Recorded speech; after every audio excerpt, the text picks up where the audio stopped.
Buenas noches y bienvenidos a En Voz Alta. Hoy tenemos un programa muy nutrido, lleno de información de los asuntos más importantes del día. Y vamos a empezar con el caso Las Bambas, nuevamente en la noticia. El día de hoy, la Corte Superior de Apurímac determinó la libertad de los hermanos Frank y Jorge Chávez Sotelo. Como ustedes saben, los hermanos Frank y Jorge Chávez Sotelo estaban con detención preventiva, con prisión preventiva, por haber participado en actos de extorsión contra la compañía minera Las Bambas. La Fiscalía, por supuesto, se ha opuesto a la libertad, pero, en efecto, las prisiones preventivas no pueden durar para siempre, sirven para cautelar el proceso. Y eso es lo que está tratando de hacer la Corte Superior de Apurímac. En esto no tiene nada que ver ni el Poder Legislativo ni el Poder Ejecutivo, es una decisión autónoma del Poder Judicial, cosa que a los comuneros de Fuerabamba les cuesta mucho entender. Sobre otras actividades solicitadas por el señor Gregorio Rojas, presidente de la comunidad, tuvo estas declaraciones. El día 24 de abril ha llegado el señor Premier del Solar a la ciudad de Apurímac, al distrito de Chalhuahuacho el día 24, y había un compromiso. ¿Para qué? Para llegar a un acuerdo con la empresa MMG Las Bambas y el Estado peruano sobre las criminalizaciones que nos están persiguiendo la empresa MMG Las Bambas y Procuraduría de Justicia. Es lo que nosotros hemos pedido. De los 9 puntos que tenemos en Las Bambas, el primer punto es la amnistía que hemos pedido. Si los denunciados o perseguidos de los dirigentes en la provincia de Cotabambas, en el Perú, no hay un archivamiento, no se va a llevarse el diálogo con la empresa ni con el Estado peruano. Y eso se ha comprometido el señor Premier del Solar y también todos los ejecutivos que estaban en Defensoría del Pueblo el día 24 de abril. Se comprometieron en los 9 puntos que tenemos. El primer punto es el archivamiento o la amnistía para que se liquide todos los denunciados, perseguidos de personas. Señor Gregorio Rojas, es falso. El Ejecutivo no se puede comprometer al archivamiento de denuncias. Es falso porque es inconstitucional y es ilegal. Si el presidente de la República, por la fuerza, desconociera una sentencia judicial, tendría que ser al término de su mandato apresado, él, por incumplimiento de disposiciones judiciales. Así que eso es falso. Los señores están solicitando una amnistía. ¿Qué es la amnistía? La amnistía es una ley que promulga el Congreso de la República. El Poder Ejecutivo no puede cumplir esa ley hasta que no está promulgada, ¿no es cierto? Hasta que el Poder Legislativo no la apruebe. Lo único que hay es un proyecto de ley presentado por el congresista Richard Arce para dar amnistía a las personas de estas comunidades. ¿Ese proyecto se ha aprobado? No, no se ha aprobado. Y probablemente no se apruebe porque también es manifiestamente inconstitucional. Mientras no se apruebe, el Poder Ejecutivo no tiene nada que cumplir, porque no hay ninguna ley que cumplir. Los indultos se dan a condenados. No se pueden dar indultos acá. Los procesados, normalmente por razones políticas, pueden solicitar una amnistía. Este no es el caso. De acuerdo a información proporcionada por la empresa que he solicitado, hay 22 procesos en total en toda el área, ¿ok? Hay 11 procesos promovidos por el Estado y hay 6 procesos promovidos por la empresa minera Las Bambas, 4 procesos promovidos por Las Bambas y el Estado, por ambos, y un proceso promovido por minera Las Bambas que está en prevención, ¿ok? Eso es lo que hay. Reitero, 22 procesos. Y no todos están vinculados a Fuerabamba. A Fuerabamba están vinculados 6. El total de procesados es de 162 personas.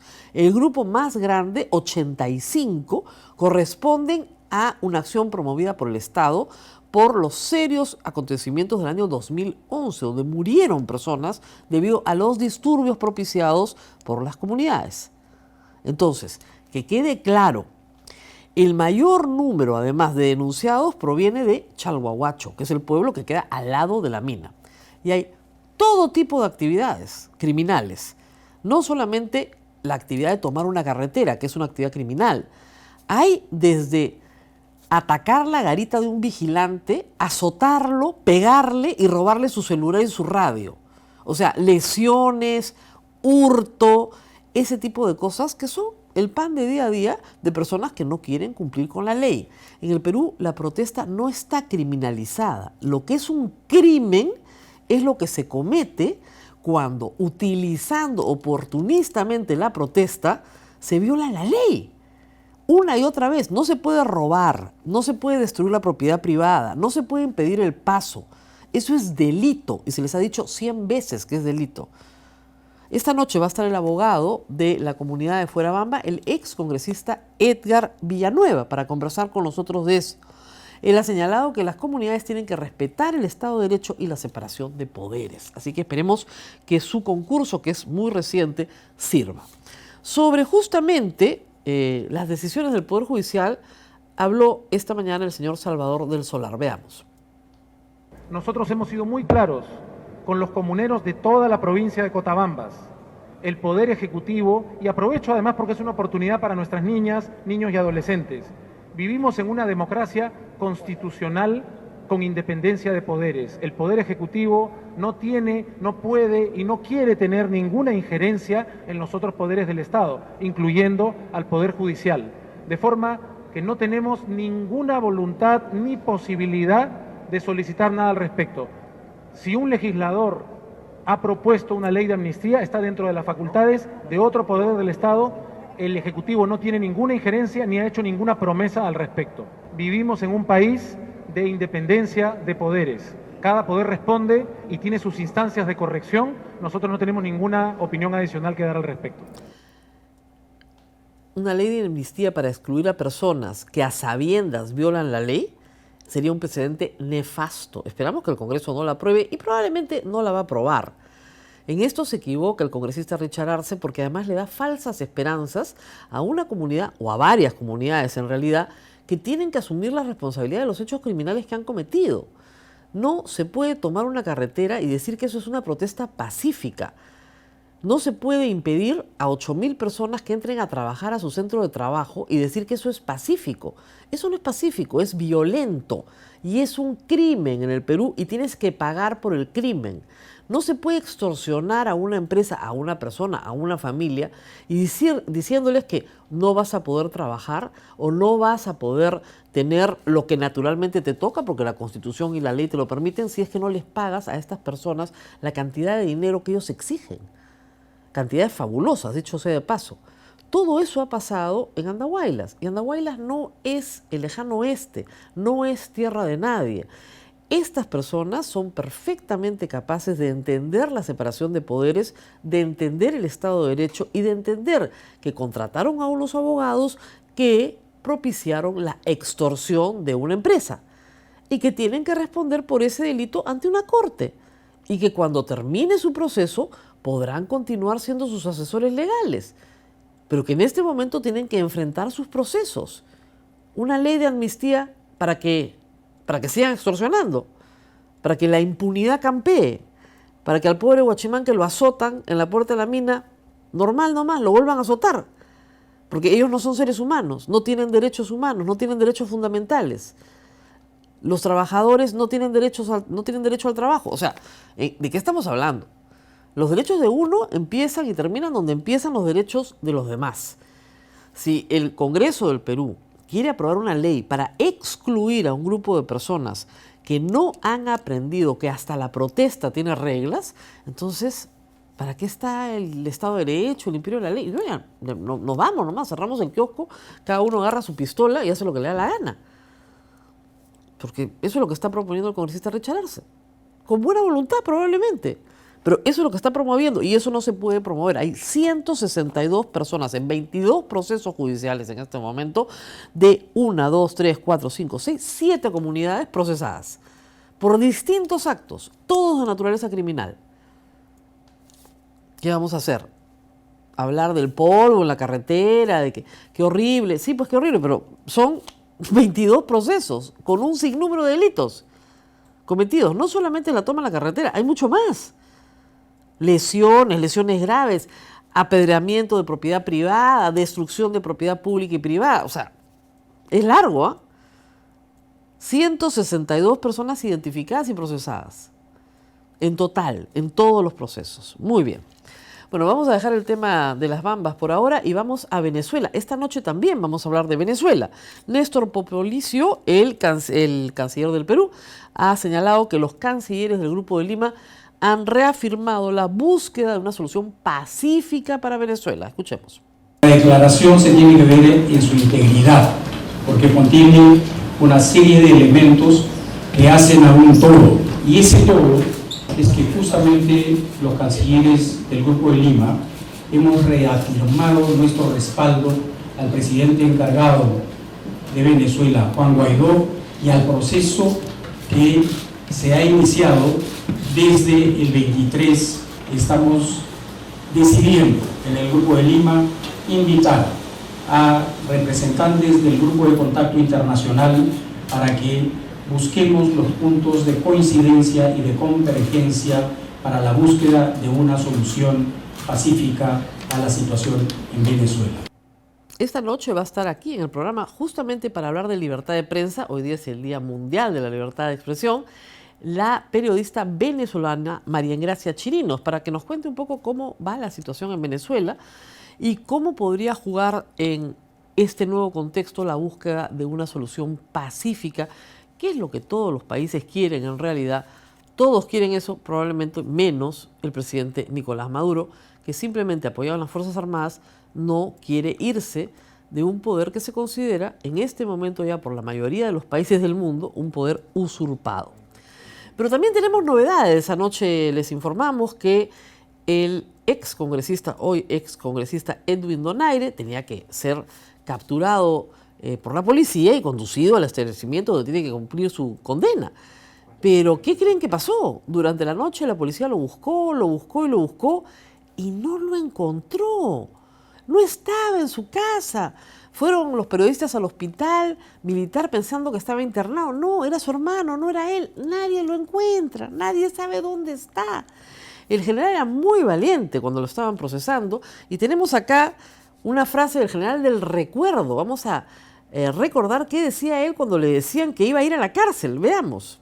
Por encima del levantamiento, señor presidente, prevalece la verdad y la justicia. Por ello solicito respetuosamente en forma pública una audiencia con el presidente del Poder Judicial a través de su investidura extensiva al fiscal de la Nación. Y aquí, frente a nuestro héroe Miguel Grau, quiero expresarles, honorables congresistas, a todos y cada uno de ustedes, mirándolos a los ojos, que soy un hombre honesto, como todos aquellos que me conocen, particularmente mis subordinados, soldados y seguidores, y no le tengo miedo a la cárcel, ni siquiera a la muerte, pero nadie puede doblegarse ni sucumbir ante la injusticia y la mentira y presiones de venga de donde venga. Invoco al Poder Judicial que se pronuncie con celeridad, imparcialidad y objetividad, que en la primera instancia considero se ha omitido groseramente durante 12 años. No le tengo miedo a la cárcel, repito, no le tengo miedo a la cárcel. Es increíble, en realidad lo que nos desconcierta a veces de los políticos es la facilidad que tienen para mentir. Porque digamos, para mentir pues a veces se le nota a uno, ¿no? A mí no me sale, pero a estas personas les sale muy bien. No le tengo miedo a ir a la cárcel. ¿Dónde está el señor Donaire? Nadie sabe dónde está el señor Donaire. Está escondidísimo, por supuesto, porque se muere de miedo de ir a la cárcel, obviamente. Y además era un disparate lo que proponía, una cita con el presidente del Poder Judicial para ver su caso. Ese es otro que no entiende, igual que los comuneros de Fuerabamba, cómo funciona el Poder Judicial. El presidente del Poder Judicial no resuelve absolutamente nada en un caso concreto. Cada colegiado resuelve el caso concreto y nadie puede interferir en eso. Eso es increíble, la verdad. Y lo decía en el Congreso, pido respetuosamente que usted me tramite una cita con el presidente del Poder Judicial, pues yo soy inocente. No era pues inocente. El caso, como lo conté anoche, ha demorado años, pero el señor Edwin Donaire ha sido condenado a 5 años. Le rebajaron la pena en la Suprema porque eran 5 años y medio. Si se porta bonito y cumple 1/3 de su pena, de repente sale pues en 2 años. No, si se porta bonito, si estudia, trabaja, hace sus cositas en el penal y todo, sale en 2 años. Yo no se lo deseo a nadie, pero no puede salir a decir, yo no le tengo miedo a la cárcel, por una condena de 5 años para después desaparecer en la esperanza de que algún día cuando te encuentren ya haya prescrito todo. ¿Qué pasó con yo no le tengo miedo a la cárcel? Y hay que recordar algo más. Estos congresistas ya no se van a reelegir. Pobre el señor Iberico, porque la verdad es que es el que ha pagado pato. Se va a tener que incorporar al Congreso y ya no puede postular el 2021. Entonces se queda por un par de añitos nomás. Pero Alianza por el Progreso tiene que hacer una mejor selección de sus candidatos al Congreso de la República. No puede ser que de los elegidos 2 hayan tenido que ser desaforados por crímenes por los cuales han sido condenados por el Poder Judicial. 2 de 8. No, pues, una mejor selección para la próxima vez. Tenemos que ir a una pausa. Si el tráfico nos ayuda, viernes en la noche, debería estar entrando en este minuto el excongresista Edgar Villanueva. Vamos a la pausa y regresamos acá, vamos a la pausa y regresamos con él.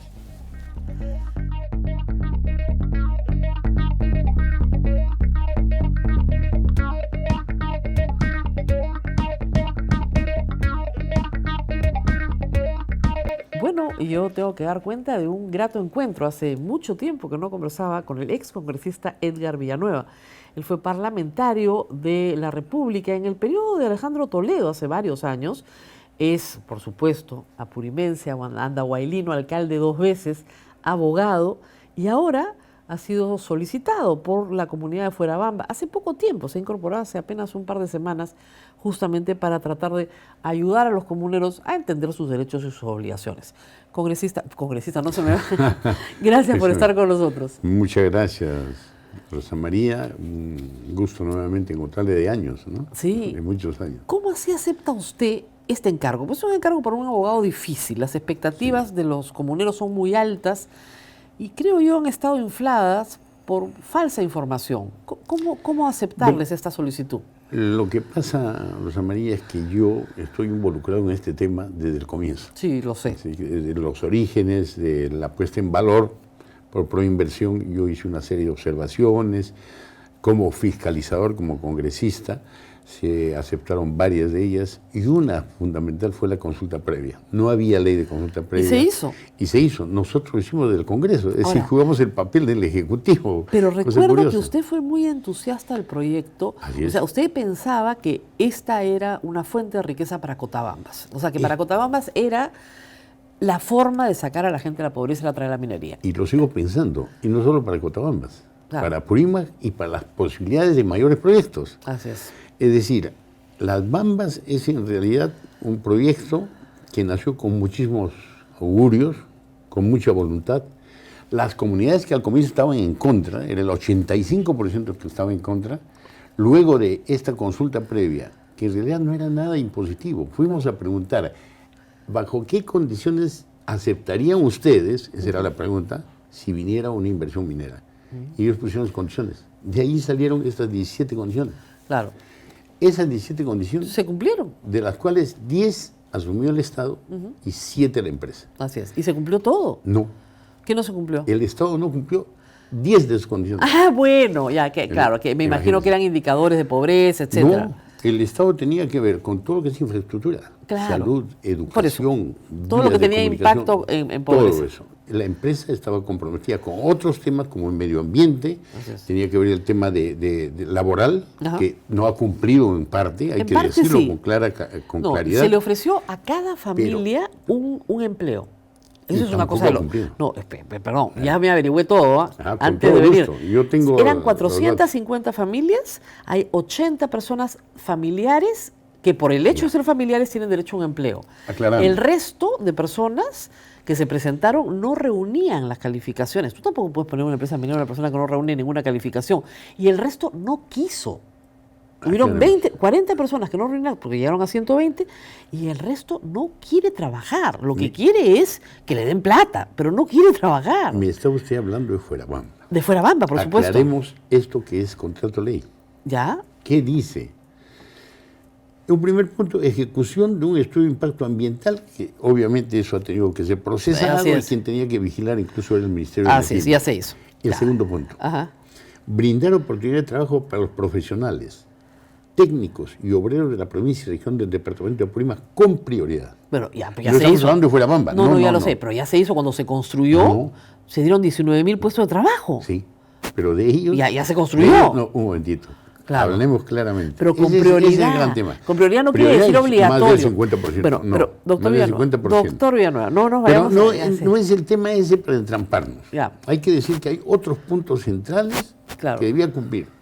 Tanto la empresa, en este caso laboral, la empresa, y que se puede recoger, reformular y replantear. Porque hay cosas que obviamente están en vacío. La empresa no puede negar eso. Pero el Estado es el que más ha incumplido. No, eso sí totalmente. es ciertamente.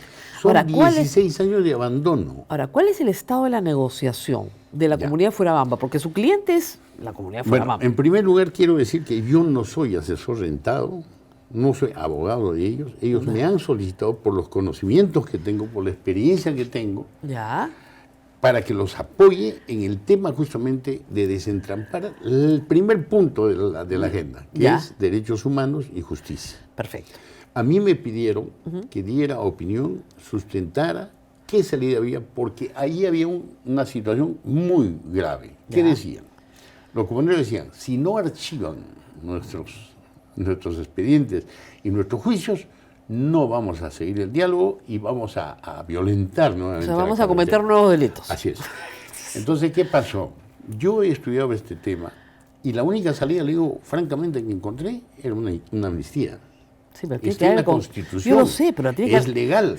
pero se da por razones políticas, no para personas no, que han no. cometido delitos No, espantosos. no, Pero, no, señor no. Villanueva, estas personas, acá María. tengo la lista de los delitos, entran a una caseta, azotan a un guachimán, lo agarran a golpes, apedrean a la policía. Yo sé que eso puede ser indignante. Quiero Pero decir una cosa. hay pero lesiones otros graves, delitos. delitos pero horribles, o sea, de todo. No solamente es extorsión o toma de carreteras, golpean a personas inocentes, les impiden trabajar a los propios Yo trabajadores. entiendo que puede haber indignación de determinados actos que yo sí señalo y digo que son delitos. O sea, mire, porque acá yo en no voy Lima, a negar que hayan acá en, habido Lima, delitos. acá en Lima, una persona abofetea a un policía o lo Así agarra a es. pedradas y se lo llevan 8 años a la cárcel. Yo lo sé, como abogado lo sé. Entonces, ¿cuál es el problema? Es que el problema justamente viene ahí. El delito, la amnistía que busca el perdón. Yo lo sé, pero ¿por qué El lo vamos a perdón. perdonar? ¿Están Ay, un arrepentidos? momentito. No, ese es el tema. Cuando piden ellos amnistía, están señalando que están arrepentidos de los actos cometidos. ¿Y no ¿O los van a volver a cometer? A ver. Cuando en la Asamblea se planteó, delante del ministro de Justicia, delante incluso del jefe de la OMA, delante de la Defensoría del Pueblo, de todas las autoridades, alcaldes y gobernador regional y del propio congresista Arce, nadie objetó el pedido de la comunidad. ¿Por qué? Primero porque es legítimo. No, yo sí, O sea, pero es digamos, constitucional, pero es el derecho congresista, de petición. el derecho de petición es válido, Así pero es, es eso es consagrar la constitucional. impunidad. No, un momentito. El derecho de petición no es consagrar la impunidad. No. Si se aprueba esa ley, es consagrar la impunidad. No, ¿por qué si es amnistía? Es decir, que hay 162 personas que están fuera de la ley, al margen de la ley. A ver, Rosa María. No, yo no digo que la Justamente, institución no existe y que el ¿cuál es- legislativo la cuál- tiene que ¿Cuál dar. es el concepto de la amnistía? Es amnesia. Yo sé. Estas olvidas del hecho, Ya. de esos hechos delictivos, De personas que perdona para buscar qué objetivo superior. La Ya. paz. Entonces, La tranquilidad y la armonía. Entonces, con el mismo derecho, todas las personas que han cometido estos delitos en todo el Perú van a pedir lo mismo. No, por una razón bien simple. A ver. Y le digo, histórica. A ver. El Estado no solo ha agredido a Cotabambas desde el siglo pasado. El Estado, pese a esa voluntad de los comuneros de impulsar la minería, y que siempre lo dicen, no son antimineros. Es más, recuerdo sí que hablamos alguna vez Sí, justo en esta... no, al esa impulsar esto, es la buena noticia. con Coracami, Conacami, todos los sectores post-extractivistas, antimineros, fueron prácticamente expulsados por las comunidades. Por eso. Y mire, fue un triunfo de las comunidades, con sus 17 condiciones Ya, muy bien. incumplidas, Pero- etc. pero- Pero ahora bien, congresista si Villanueva, ese una Estado, amnistía- mire, Rosa Sí, María, yo no digo solo dudo, 30 segundos, yo no dudo que 30 convenza- segundos, 30 segundos. Tiene que convencer al fujimorismo, Ya, no creo que trato de pueda. convencerle a usted primero, Va a ser que bien me parece difícil. una persona muy inteligente. Tendrían que estar muy Mire, arrepentidos. Pero 30, muy arrepentidos. 30 segundos para de la decir lo siguiente. extorsión, además. Si el Estado ha sido... Mira, yo escucho cuando dice mucha gente, y mucha gente con muchísimo conocimiento acá en Lima, cuando dicen, sería un precedente nefasto. Sí, pues, Ya, mal muy precedente. bien, yo le digo, perfecto, hablemos de precedentes. Humala. No es nefasto. El último un precedente. precedente. A ver, no es nefasto un precedente de haber abandonado una obligación Le contra digo, la la cual última- 16 años por parte del Le Estado. voy a Y ya decir, no, y hablo del Estado, ya no de este gobierno. ¿Sabe por qué? congresista, el último Porque el precedente- 2017, 16, el gobierno Sí, se dio ya, cuenta que podemos había hablar- abandonado las comunidades. Podemos hablar pestes del Estado todo el día y vamos a estar de acuerdo, pero digamos, la Pero última recuperemos amnistía, la actitud de este gobierno. última amnistía fue la de los Humala y la anterior fue la del Grupo Colina. ¿Se da Así cuenta? es, O sea, sí, yo lo las sé. amnistías son nefastas. Hay que A tener ver, mucho cuidado con las amnistías, salvo que sean por razones yo políticas. sí estoy de Pero lo acuerdo. que le digo, estos son delitos comunes. Nadie criminaliza la protesta A en ver, el a ver. Perú. La protesta es legítima. A ver. Pero yo no puedo pegarle a nadie por protestar. Yo no puedo, Estoy de acuerdo no con puedo usted, destruir la pero propiedad del justamente otro. el tema es la resultante. Ha habido esos actos, ellos lo reconocen al pedir la amnistía, porque no hay otra cosa. Acabo de leerle al señor Arce, que es nuestro, digamos, encargado Congresista, sí lo he visto. y congresista nuestro. Pero el de señor Apurímac, Gregorio Rojas que sabe ¿sabe que qué dice? el Ejecutivo tiene que cumplir y no han promulgado ni la ley. No, a ver, ¿qué es lo que dice el señor Arce? Esta es una cosa que hay que tener muy en cuenta. Él dice que ha aceptado el encargo de impulsar el proyecto. Ese fue el encargo de nuestra asamblea. Así es. ¿No? Ha aceptado y vista y presencia de ministros. Muy bien. Al aceptar esto, pero le he escuchado algo extraño, y lo voy a decir con toda claridad porque a mí me gustan las cosas claras. He aceptado y sin embargo dice que ese planteamiento tiene una enorme gama de problemas. ¿Cuál es una de ellas? Que obliga a los comuneros a aceptar que han cometido delitos. Así No lo es es. que los obligue, lo han cometido, seamos transparentes. Ok. Partamos del Entonces, hay una principio. diferencia No, sí, que claro. yo tengo con el señor Arce a propósito de esto, porque él no hizo esa objeción Claro. en la asamblea. Sí, pero Dice- es la verdad. Si es ellos verdad. uno no pide amnistía de un delito que no ha cometido. Obviamente. Claro, pues. Entonces, y tampoco por perspectiva política puedo decir, ¿sabe qué? No reconozcan que han cometido delitos, entonces no hay amnistía. Pues. Entonces Claro. yo le sugiero al amigo Arce, que es mi paisano, ¿no? Pero no es que abogado. medite bien, claro, que medite bien al respecto, pero también le he escuchado a los amigos de cooperación, ¿eh? Ah, sí, sí, que no son abogados tampoco. No, y ellos han sostenido que a través de un informe legal Ajá. esto sería peligroso para el movimiento social porque supondría reconocer delitos. que Oiga son usted, delitos, pues. Son delitos, Ya, claro, bueno, por lo porque menos- están tipificados en una norma. Arbitrarios, No les qué sé gustan, yo, pues, que claro. no les guste, es otra cosa. Pero a la gente que le Pero pegan tampoco los le gusta somos que le de pegan. derecho Claro. y estamos metidos en el ambiente social y político, Claro. tenemos que reconocer que hay pues delitos. Claro, cuando al policía le pegan, tampoco le gusta. Pues. Ay, es delito, Además, hay pues. otro tema. El congresista Villanueva, el vicepresidente de la comunidad. Excongresista, Es bueno. congresista, doctor. El vicepresidente de la comunidad, en estado de ebriedad, atropella policías, lo sueltan al día siguiente y el hombre se excusa diciendo, pero es que estaba borracho. Ya, si ese señor borracho atropella en Lima a un policía, va preso 5 años. O sea, esa es una cosa como, ver. es como si fuera una comunidad que A vive ver, al margen de la A ver, ley. Rosa María, ¿quién es el responsable de eso? El Estado, por El cierto, la Estado, policía. es el Estado, Tienen obviamente. que meterlo adentro. Y mira, Pero si lo meten adentro, rompen la comisaría. ahora destruyen vayamos a la fuente comisaría. del problema. Entonces, claro, Vayamos a la fuente del problema. el imperio de la ley. ¿no hay? ¿Quién es el responsable que este conflicto haya escalado hasta estos niveles? Al grado de poner al primer ministro... Sí, pero no justifica, ¿no? No estoy justificando. La violencia no se justifica. No, yo no justifico eso, pero digo lo siguiente. Si hay un mal manejo político, si no se sabe trabajar en relación con las comunidades, si no se sabe resolver conflictos, ¿sabe quién es un gran responsable acá? El Ministerio de Transporte. Bueno, ahora, Recuerdo porque- usted cuando empezó, el yo Ministerio le- de Transporte pero se señor empezó a Villanueva, negociar mal. Yo le digo una cosa, estas personas, más que la amnistía para las 162 personas, algunas procesadas del año 2011, lo que pedían era la libertad de los 2 hermanos Chávez. A ver, Nada más, por algún interés que no sabemos muy bien cuál es. Porque lo que han hecho los hermanos Chávez con otras comunidades es sacar el 30% de lo que el Estado les ha pagado. Mire. Entonces, con unos honorarios que usted ni yo soñamos nunca en tener. Usted hace todo esto gratis. El señor Chávez haya levantado por lo menos 3 o 4 millones en cada uno de los pagos que ha hecho el MMTC. ¿Por qué esta desesperación de liberar a los Chávez? a ver. Porque Le podría digo- darse una amnistía para los miembros de las comunidades, Le digo lo que pero yo no sé. para el foráneo, ¿no? Le Digo digo lo yo. que yo sé. Le digo lo que yo sé y lo que he conversado con el señor Rojas y con dirigentes. Cuando a mí me pidieron una opinión y me invitaron a apoyarlos, porque yo soy apoyo, a mí no me pagan un centavo y no cobro nada, yo les dije, les voy a apoyar por los comuneros. Por los Porque comuneros. entiendo, además, que no solo es un tema de enormes disloques sociales, culturales que hay, sino porque tiene que ver también con una norma internacional que ampara a las comunidades, ¿no? Entonces, ¿qué es lo que pasa? Oiga, pero las comunidades tienen más plata que usted que A ver, yo, ¿ah? a ver, Esa a ver. comunidad de Fuerabamba está bien, Vayamos a lo siguiente. bien forrada. Yo dije con claridad que me identifico no solo con ellos que tengan dinero, porque es una pequeñísima parte que tiene dinero. Y bienvenido el dinero. Obviamente, me parece muy Bienvenido. bien. 500 y pico de personas. Mire usted, cuando yo 500 llegué, familias. cuando yo llegué a la comunidad de Cotabamba, a la comunidad de Fuerabamba, a Chalhuahuacho, cuando fui a ver el tema, cuando se presentaba el proyecto, ¿sabe cuánto me ofrecieron el metro cuadrado de terreno? Un sol.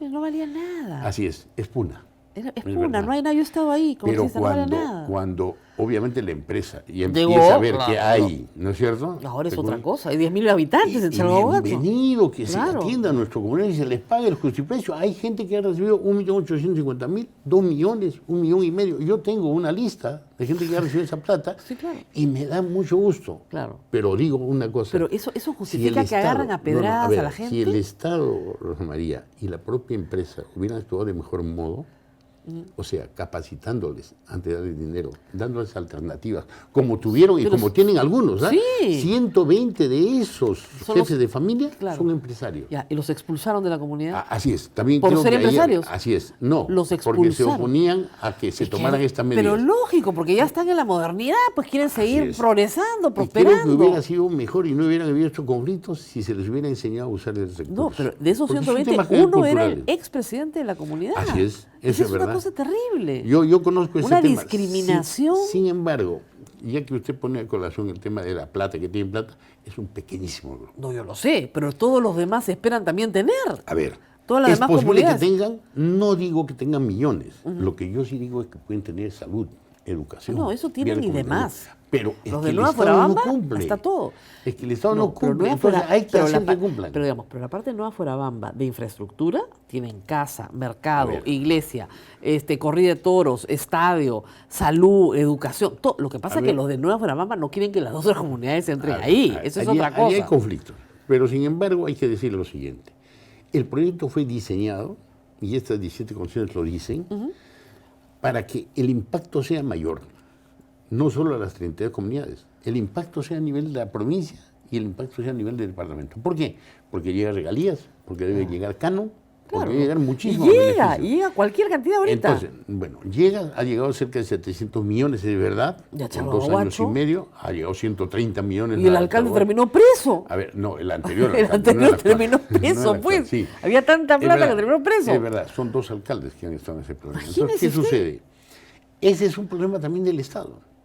El no saber orientar, el no saber capacitar. Pero el alcalde no saber es Estado. el no hacerle seguimiento a gente que jamás ha tenido ese dinero, Claro. jamás ha pensado tener y de repente pues lo tiene. Congresista. Entonces su trabajo termina en la promoción de la amnistía. A ver, un A momentito. cambio, nos tenemos que despedir, se me acaba el Sí. tiempo, pero ellos reconocen que han delinquido y están dispuestos a no volver a delinquir. Desde el momento en que piden la amnistía, Ya, no muy hay bien. ninguna duda que reconocen eso. Perfecto. ¿Y qué pasa ¿Y si qué vuelven piden a... el perdón del Estado para vivir en paz? Mire, yo le escucho. Ya, escucha, muy bien. ¿Y qué pasa si vuelven a tomar una carretera? A ver, un momento, el Estado tendrá que entrar con toda la energía necesaria, porque ya sería una burla, ¿no? Me imagino, Sería una burla enorme. Y yo digo, si estoy pidiendo perdón, me pongo en el papel de, si estoy pidiendo perdón, pido amnistía, por ende, que se olvide de mis delitos, que me liberen de esto, ¿cómo puedo estar cometiendo más delitos? No Sí, sería absurdo. pero ¿no? es igual, mira, les dieron un montón de plata y después comenzaron a tirar de pedradas, entonces no actúan muy racionalmente en ese campo. Creo que el tema de la carretera de los 12 kilómetros fue muy mal manejado. Y lo digo con toda franqueza. El Estado tuvo que ver ahí con el mal manejo. Querían 1.500 millones de soles Querían- por 12 kilómetros. No, yo he leído el documento, querían 500 millones de soles. De dólares. No, no. de soles. La Bueno, pero en primer- fin. yo sé, el segundo documento es 500 millones. Lo El formal fue primero fue 500 500 millones de dólares. Bueno, Después lo ha terminado- pasaron a soles. Ha terminado en 15 millones. En 10 creo que están No, ya. en 10 millones y que gran parte de eso también va para actividades sociales. No, y o sea, es no una va- liberalidad. Exactamente. Es Y no, una va, liberalidad de y, la no, empresa. y no va para el bolsillo de la gente, Por eso sino me ha para cosas parecido sociales. curioso lo que ha resuelto la sala ahora respecto ¿Sí? a los señores Chávez, ¿no? Porque dice ahí que habiendo negociado el tema del ya no hay extorsión. No, es absurdo. Además se mete en el fondo de la cosa. Sí, que no correspondía entrar en el fondo. Pero Son esa como... es una discusión aparte. Yo quiero aclarar esto de los Chávez. Yo dije a los comuneros con las comunidades, sí, no tengo nada que ver con los señores Chávez. Eso espero. Mi diferencia es totalmente abismal.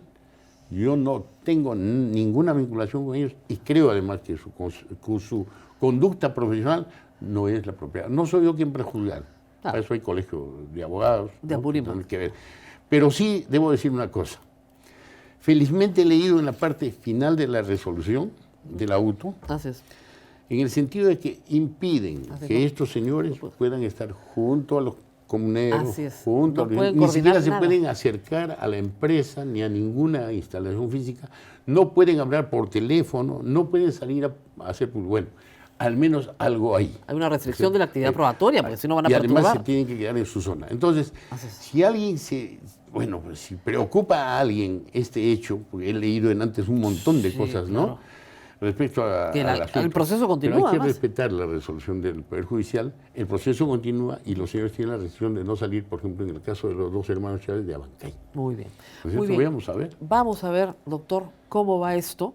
Como le digo, a mí la amnistía no me gusta porque después, como le digo, pero si usted dice que se van a portar bien, que nunca más van a hacer nada malo. Yo no garantizo nada salvo mi consejo legal. Pero quiero decir una cosa final.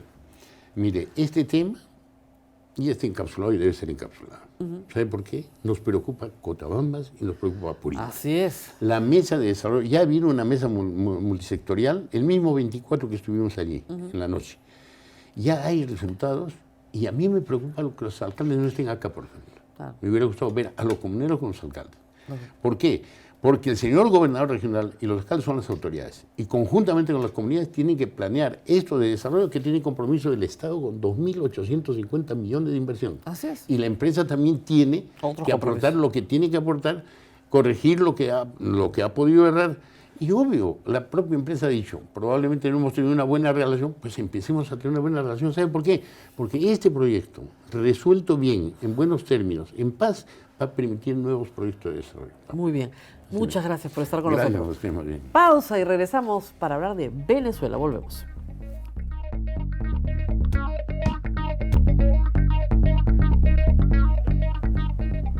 Y continuamos con ustedes para cerrar la noche. Vamos a hablar un poquito de Venezuela. Estamos con la periodista María Engracia Chirinos. Tenemos la suerte de tenerla porque no es fácil llegar de Venezuela a Lima. Ella felizmente tiene un pasaporte y pudo tomar un avión y llegar a un evento de IPIS. Ella pertenece también al Instituto Prensa y Sociedad en Venezuela y es directora de Libertades Informativas y Derechos Digitales. Así que hace mucho tiempo está cubriendo la situación de libertad de prensa en Venezuela. Una libertad tan crítica en estos momentos donde es tan difícil acceder a la información. Cuéntenos un poco cuáles son las dificultades que ustedes encuentran hoy para poder informar, reportar, transmitir la información hacia afuera de Venezuela. Existen distintos mecanismos que afectan la libertad de expresión, Rosa, y aprovecho también para darte las gracias por la oportunidad. Pero está la libertad de expresión muy restringida, no solamente para el periodismo y para los periodistas, sino también para los ciudadanos que al final del día son los más afectados con la escasez informativa, que lo vemos que afecta a todo el ecosistema de medios en Venezuela. La oferta informativa en la prensa en Venezuela se ha reducido de más de 110 periódicos que teníamos disponibles hace 10 años. Al cierre de 2018 solamente quedaban circulando 30 periódicos en todo el país y muchos de los que quedan en circulación tienen una grave crisis del papel periódico y además no circulan todos los días o circulan con grandes restricciones. A esto se suma que varios estados del país, en el oriente y en el occidente, no tienen periódicos, es decir, una persona sale a la calle y ni siquiera puede comprar la prensa para informarse. A esto también se suman restricciones de la radio y de la televisión por medidas impuestas. No hay ninguna señal libre hoy, informativa me refiero, en televisión nacional. Con pluralidad de voces y una diversidad de contenidos realmente no existe porque hay un control estricto sobre los contenidos que se difunden en la radio y la televisión. Hay ventanas críticas, pero que están en constante monitoreo o seguimiento por parte del gobierno. Y en el tema de Internet, ¿ha habido alguna apertura para ustedes para hacer su trabajo desde Venezuela o también son permanentemente perseguidos? Lo que ha ocurrido es que por el control de los medios tradicionales, la radio, la prensa y la televisión, los ciudadanos han migrado a las redes y a las plataformas digitales, y también los periodistas se han reinventado y han logrado desarrollar emprendimientos en el entorno digital. Sin embargo, ante estos movimientos, también las restricciones para informarse y para expresarse en las redes sociales y en las plataformas digitales han aumentado. Han aumentado los bloqueos, que son nuevos mecanismos de censura y que en los que se ejercen por distintas modalidades, y que no solamente se ejerce por parte del Estado, sino también teleoperadoras privadas que están ejerciendo el bloqueo de contenidos y que hacen más difícil a los ciudadanos informarse. Pero por presión del Estado. Por presión del Estado, efectivamente. Ahora, en los incidentes de la semana pasada, que han sido tan complicados, de esta semana. Estamos viernes y esto ha sido el martes. El Estado logró bajarse la señal de CNN y de la BBC. Sí, justamente hace 2 años ya había salido del aire de la televisión por suscripción la señal de CNN en español, que era un canal por excelencia en Venezuela para informarse, y ahora bajaron del aire la señal también por suscripción de CNN en inglés. Así es. Que por ser en inglés tenía muy poca penetración o influencia en Venezuela, pero igual le ocurrió con la BBC, pero en lo que va de año han aumentado la censura hacia canales extranjeros. Pasó también con la Televisora Nacional de Chile, ha pasado también con National Geographic y aquellos medios que se han atrevido a informar sobre los hechos de conflicto en el país, que esto ha afectado sobre todo a la televisión por suscripción extranjera, pero a esto también se suma los bloqueos a portales informativos, a redes sociales como Twitter, Instagram, que coinciden con contextos políticos de declaraciones de Juan Guaidó o de movilizaciones en distintos estados del país. Además, también hubo un bloqueo de WhatsApp esta misma semana, el martes, y que ha afectado las comunicaciones en el país. ¿Pero cómo lo hacen? ¿A través de las teleoperadoras?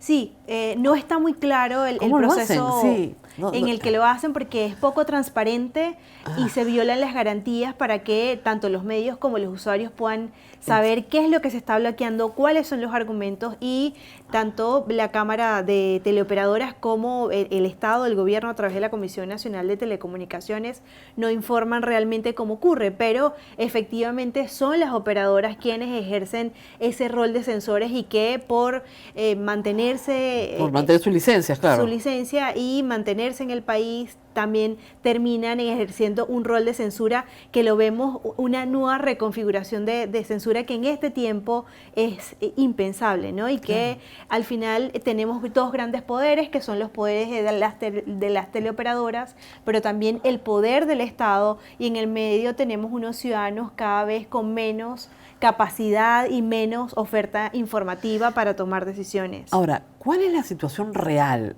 ¿Maduro está completamente aislado, apoyado por la cúpula de las Fuerzas Armadas? ¿Es así? ¿Esa es la impresión que tenemos en el Perú? ¿O no? ¿O sí tiene apoyo popular? ¿Sí tiene base popular? En el contexto político de Venezuela tenemos que partir de que Venezuela tiene unas condiciones muy particulares, ¿no? Tenemos una emergencia humanitaria compleja por violaciones de derechos humanos fundamentales como salud, alimentación, la migración forzada, que esto de alguna manera también ha condicionado el gobierno de Nicolás Maduro, que además según las denuncias de las organizaciones de derechos humanos, está bajo un proceso electoral que no fue reconocido por más de 50 países. Y el gobierno de Nicolás Maduro, luego de heredar el poder de Hugo Chávez, ha planteado una unión cívico-militar, y que esto también ha afectado a los periodistas. Cuando IPIS Venezuela compara lo que ha pasado con los periodistas entre el gobierno de Nicolás Maduro y el de Hugo Chávez, vemos que ha ido en aumento, pero de alguna manera existe un control militar que también ha afectado todo, o ha habido un abuso de poder en todo el tema comunicacional. Pero ¿el poder de Maduro recae claramente en las Fuerzas Armadas o tiene otras bases de apoyo? O sea, hay unas fuerzas populares, unas masas que están entusiasmadísimas con el régimen de Maduro. ¿Es así? La cobertura que han hecho distintos periodistas en Venezuela demuestra que evidentemente existe un grupo de simpatizantes del oficialismo que ha sido como el corazón o la fuerza dura del chavismo. Sin embargo, existe también un gran descontento por la crisis de derechos humanos y crisis que tienen que ver con que tocan la vida, la cotidianidad de los ciudadanos. Solo en el Perú tenemos 700.000 venezolanos y están así, aquí es porque no están contentos de estar allá. Y se supone que han salido más de 3 millones. O sea, sí hay un descontento y eso es más o menos el 10% de la población. Pero lo que nosotros nos preguntamos aquí es que la condición particular de esa migración es que ha sido muy violenta. Es decir, que en 2 o 3 años simplemente ha salido la gente desesperada. Si eso pasara en el Perú, el gobernante no dura nada. ¿Cómo puede durar tanto Maduro? Lo que nosotros nos preguntamos acá. Existe en Venezuela una cooptación de todos los poderes que tiene que ver con el acompañamiento de la fuerza militar, la toma también del Poder Judicial, la institución paralela a lo que era el Parlamento con la constitución de la Asamblea Nacional Constituyente, valga la redundancia, también la toma del Poder Electoral y la Contraloría General y la Defensoría del Pueblo. Bueno, eso es una dictadura en toda la línea, ¿no? Están alineados con el partido de gobierno y de alguna manera han controlado y han afectado a todos los sectores, e incluso la disidencia ha estado muy afectada. Ahora, y de alguna manera esto se relaciona con la libertad de expresión. Lógico. Ahora, ¿por qué el gobierno de Maduro o la dictadura de Maduro no ha capturado a Guaidó todavía? Es lo que todos nos preguntamos acá. ¿O no ha capturado a Leopoldo López? Que Leopoldo López ya salió de su arresto domiciliario porque lo indultó Guaidó, pero digamos, es como si permitiera que esto sucediera para demostrar que no hay represión en Venezuela. No se conocen las razones realmente es desconcertante, ¿no? Pero evidentemente existen demandas de los ciudadanos en distintos sectores, no solamente de la oposición. Claro. Cuando uno ve las movilizaciones, según los observatorios que llevan todos los asuntos de protestas, como el Observatorio de Conflictividad Social, vemos que las grandes movilizaciones se dan en materia política, pero luego hay todo un tema de exigencias por gas, de servicios básicos, de electricidad incluso, que traspasa todo el tema partidista de si acompañan o no al proceso de Nicolás Maduro o si acompañan o no a Juan Guaidó. No. Es decir, existen unas demandas sociales que afectan a toda la ciudadanía e incluso nosotros consideramos que este tema de la censura también impide que los ciudadanos puedan tener una diversidad de contenidos para informarse de lo que está ocurriendo en la calle. Ahora, en el escenario de que esto se convierta en un conflicto internacional, porque es evidente que Estados Unidos tiene injerencia directa en este conflicto, ha apoyado abiertamente a Juan Guaidó, ha criticado abiertamente a Nicolás Maduro, pero Rusia y China han intervenido. Entonces, ustedes en el día a día ven presencia rusa, presencia cubana. En los reportajes que están realizando, ¿logran entender si hay un nivel de injerencia de estos países en la vida política de Venezuela? En la vida política evidentemente existen arreglos políticos entre China, Rusia e incluso Cuba con Venezuela, con el gobierno de Nicolás Maduro, no desde ahora, sino desde hace mucho tiempo, con acuerdos multilaterales. Claro, comercio, venta de petróleo se puede entender, no, pero asesores militares me refiero. En cuanto a el tema cubano ha sido como más claro, ¿no? Y el tema chino que entraba más hacia la economía, pero el tema cubano ha entrado a ocupar distintos espacios que van desde el control de los sistemas de salud hasta sistemas específicos de ministerios, ¿no? Claro. En el tema ruso va más hacia un tema más geopolítico, pero que no es perceptible en la calle. Como periodistas, ¿tienen alguna esperanza de que esto mejore o creen que esto va a agravarse? Los periodistas en Venezuela continúan haciendo su trabajo a pesar de las precarias condiciones. Existe un grupo de periodistas que insiste en llevar información a las audiencias, incluso con nuevas narrativas, nuevas plataformas, acercando la información al ciudadano, pero consideramos que esto de documentar y registrar qué es lo que está ocurriendo en Venezuela es fundamental. Sin embargo, también el periodismo está al servicio de la ciudadanía y creo que el desafío en Venezuela es poder informar sin sin pasiones políticas y que de alguna manera el ciudadano pueda realmente tener distintas visiones y poder tomar sus propias decisiones de lo que está ocurriendo políticamente en el país. Muy bien, muchas gracias a María Engracia Chirinos. Antes de empezar la entrevista le pregunté por qué volvía a Venezuela y me dijo porque tenía que pelear desde adentro.